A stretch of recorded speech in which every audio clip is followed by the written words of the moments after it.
to today's video. And the what I had originally billed for today was the 10 steps to dictatorship. Little verbal essay I was going to do, but instead of that, I thought it was a bit silly to do something. And when we had some news items which I thought are quite relevant to the to what's happening today, so I thought that was a far better thing to actually put on for today. So I'm just opening the window because it is absolutely roasting here. And oh, there we go. There's the window open and the mosquito screen down. So the today there were some drone attacks on the Kremlin. I thought I'd give my interpretation. I think I got it wrong with the Belgorod raid, which I believe to have been largely the work of the FSB. Mind you, I didn't actually entirely believe that, because I did say at the time I've actually changed my opinion, but I continued anyway with the logic. Who is responsible for these drone attacks on Moscow? Now, I have no doubt that they actually happened. I've seen a couple of Telegram channels where it's actually shown. So there's no doubt on that one. So as I see it, there are three potential culprits behind it. It might have been the Martians, but I haven't included them. So let's have a look at all three of them. Now, when there was the drone attack on the Kremlin, I continue to believe that was organized by the FSB, because it was totally ridiculous. The idea that it was a plot to kill Putin, well, maybe Putin was up at night cleaning the flagpole. Maybe he had to earning some extra cash. That could have been the case, and that just happened to be his day off. But had he been there, then maybe they would have got him. Anyway, so we've got three possibilities, and I think I'll start off with the one I think is least likely, which is the Ukrainians, or the Ukrainian army, let's say official Ukrainians anyway. As with the Russian, the Kremlin, alleged Kremlin attack, it's exactly the same. It's 500 kilometers at least from now. Apparently, it could be that technologically maybe they could have flown that far, because we don't know what kind of drones they were yet. If somebody has got a sort of commercial drone that can do 500 kilometers, even the word DJI was mentioned. That seems pretty good to me. And if somebody's got a 500 kilometer drone, please do let me know which one it is and where to get it from, because I would be interested in something like that. Now, of course, maybe it had its range extended by putting an extra battery on it or something, I don't know. But in that case, it would have had extremely little payload. That brings us on to the second possibility. In a way, it could have been Ukrainians operating behind the lines, so to speak.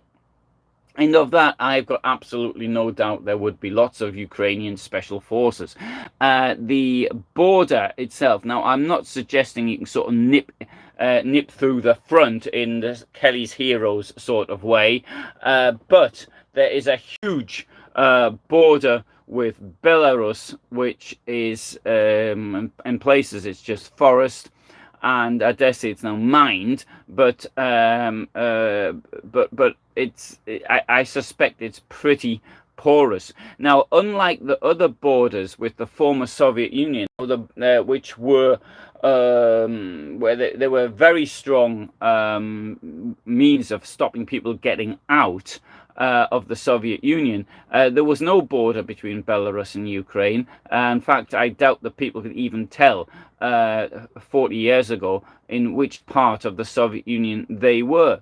So any sort of new bit that probably just doesn't really exist. Now, you would think, okay, well, yeah, there may have the Soviet Union that ended 32 years ago, but going up to the Belarusian border with Poland, for example, you can go to Władawia, and you can look over a bridge over the River Bug, which was destroyed in 1939, and you can see there you've got the barbed wire fences at the other side of the river, and so therefore, the fact it may have been 32 years ago, but they've kept these things in place to a large extent, and this is the way the Soviet Union treated its friendly neighbors. So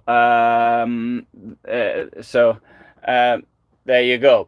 Right. I believe that is one possible. So I mean, and there's also, I'm sure, other ways of getting into the getting into Russia. I'm sure sort of the commando type raid off a boat or something like that. I'm sure that's perfectly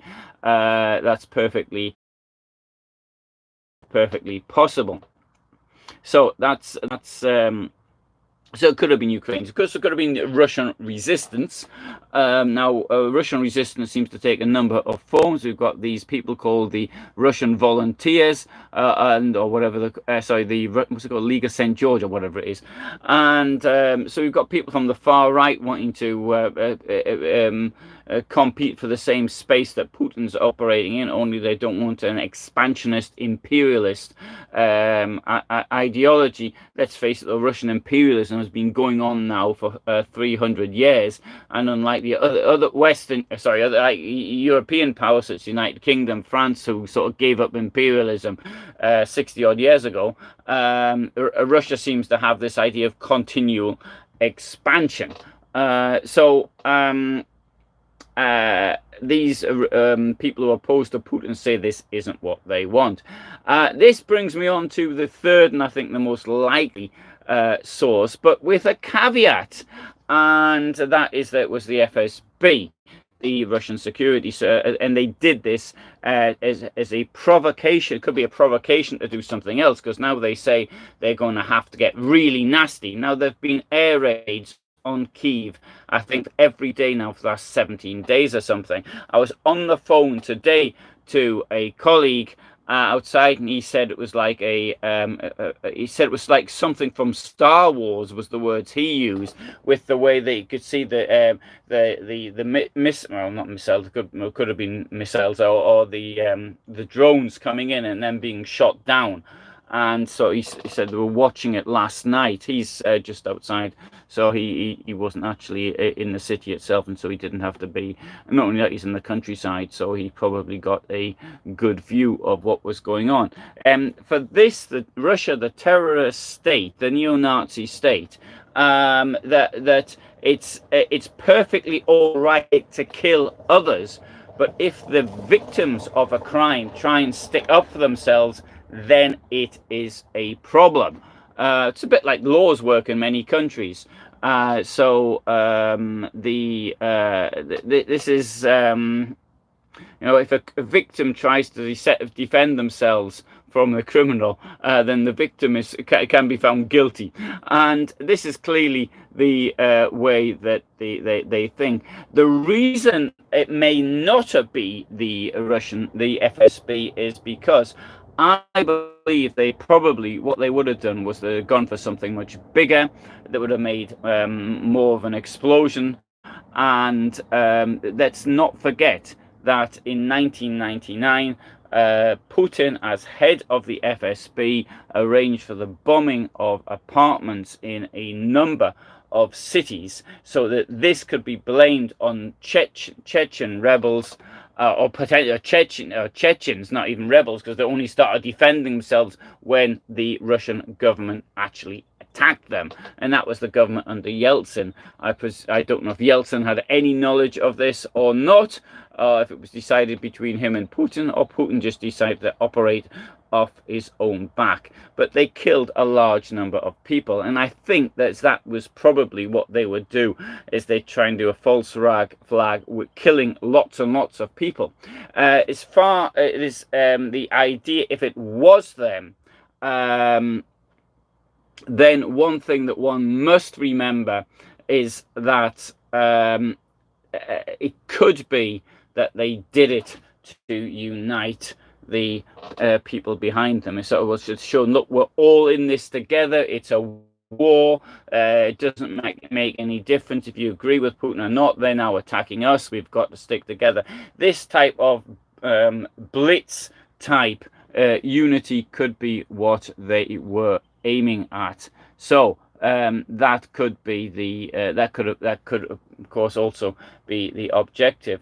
Now, one thing also it could be, if it were Ukrainians who had infiltrated, they might just say, look, well, Kiev has been attacked now for 17 days off the trot. And let's not forget, of course, that people in the Donbass have been attacked by artillery now going on since 2014, since the original Russian invasion. So then the people in some places have lived with this now for nearly 9 years. So it's an ongoing. In fact, it is 9 years now. It was June 2014 when that really took off. So that's my interpretation of it. I don't think it was Ukrainians. I do think it's more likely to be FSB more than anybody else, but with the disclaimer that I believe that had it been the FSB, then they would have taken out an entire apartment block or something like that, as they did 24 years ago. So that's how I see it anyway. So I'd wanted to do that rather than what I'd actually planned, which was a look at how fascism comes about. And I know in the logo you had Hitler and Stalin together, which I thought was quite apt. Stalin, of course, I also do see with it the fascist mentality. Some people, he was a communist. Yeah, but I would challenge anybody to tell me the difference between the two, because for me it's not very clear at all. Anyway, so thanks for watching and for being with me today. I hope that you were able to see this. Unfortunately, I didn't actually put it up myself, because normally I can see the video myself, and yesterday I noticed the quality wasn't very good, probably the internet connection at my end, and I see myself very clearly, but I'm looking into my telephone. Thanks, Annika, and thanks for being here. Thanks, Mike. And Mike says, I agree, Alan most likely was FSB as the payload was too small. Actually, Mike, I think that's an argument. I think that's an argument that it wasn't the FSP, to be quite honest, because anyway, never mind. Okay, thanks for watching. All the best, and bye for now. Tomorrow, tomorrow I've got a video. I've got a normal video coming tomorrow. I've got the sinking of a submarine in Liverpool Bay in 1939, or maybe I'll put that up some other time. We'll see. Okay, thanks for watching, and bye for now.